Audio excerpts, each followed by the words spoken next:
Era una bravissima ragazza, per quello sempre solare, aveva un'attività qui in paese, faceva parrucchiera, una bravissima ragazza, proprio niente da dire. Conoscevo sia la Pamela sia la mamma, le bambine purtroppo, e venivano a fare la spesa da me, erano clienti abituali e quindi dopo un po' anche un po' di amicizia, un po' di confidenza nasce e sì, sono cose che sì, sono brutte, tanto brutte veramente.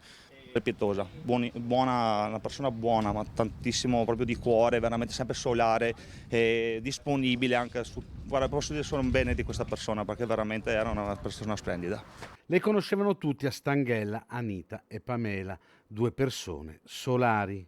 I gestori di un banco del mercato raccontano di quanto Pamela fosse legata alle sue figlie. Ogni tanto le prendeva magari un piccolo pensierino perché si era comportata bene, allora prendeva il rossetto, lo smalto, insomma comunque le voleva veramente bene alle sue figlie.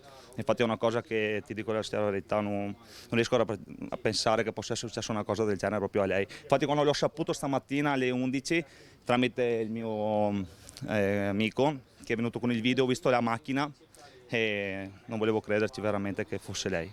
Il pensiero ora va inevitabilmente alle piccole che hanno perso la loro mamma. Due bambine carissime, veramente, venivano qui ogni settimana anche loro.